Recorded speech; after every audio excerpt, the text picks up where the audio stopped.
这个二极管也炸了。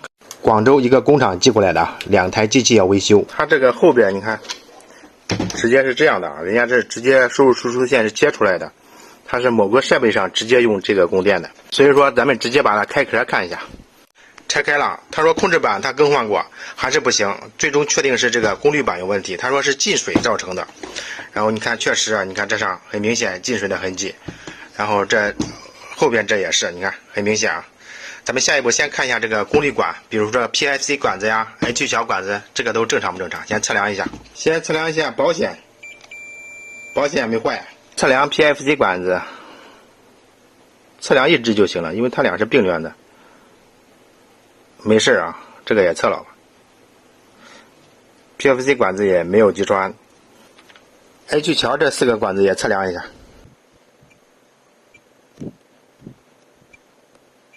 这个也基本正常。看这上有明显腐蚀的痕迹，这几个电阻，所以说要挨个测量一下。反过来，390K 的电阻，测量一下。你看这个是390K，然后再串一个，这2个串起来，测量一下。这肯定不对啊，20多兆会对，然后再单独测这一个390K，这也不对啊。几个全部拆掉了啊。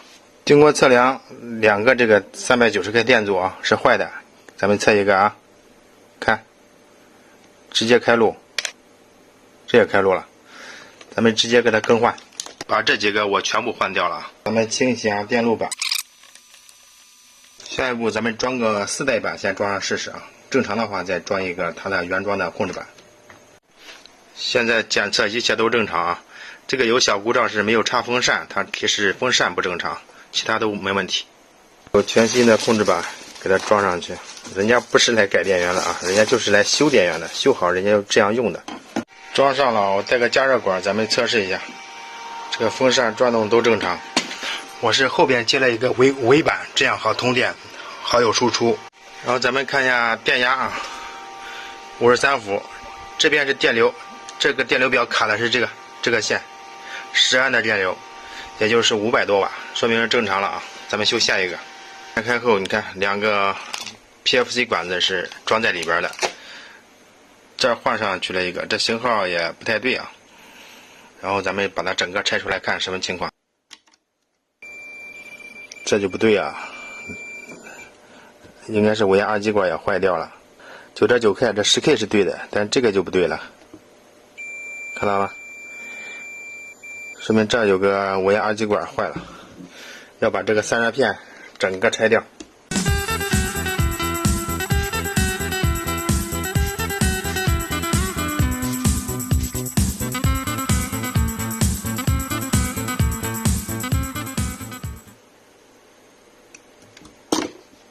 这个二极管也坏了，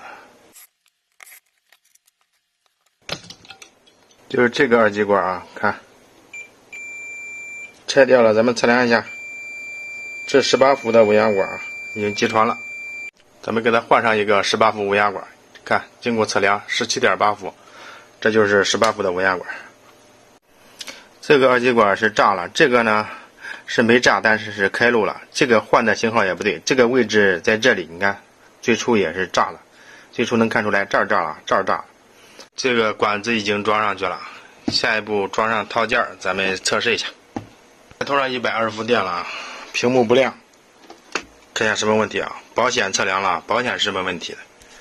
大电容上没电，看一下哪个零件坏了啊？这个是220伏进来之后，通过这个。热敏电阻144，这个是正常的。然后这个2个75，这样测量一下，它是并联的，这就不对了。你看1点多兆，肯定是坏掉了。2个电阻已经换上了。以我的经验呢，应该是没啥事的，直接装这新的控制板，直接装上试机。它这个坏的原因还是啊，你看也有进水的痕迹，都是进水的。为了安全起见，这个插头先不插220啊，先同样是120伏，先试下机。开机，咱们看这个电流，看这个功率就能看出来啊，70-80瓦，应该80瓦左右就对了。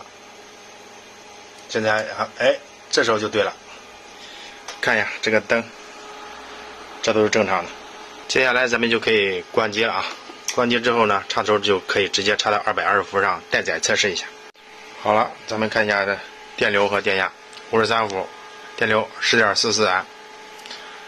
下一步就可以装壳了。这个装壳之前还要最后这样再测试一下啊，然后扣上去就 OK 了。好了，到此这2台电源已经修复了啊，咱们下期见，拜拜。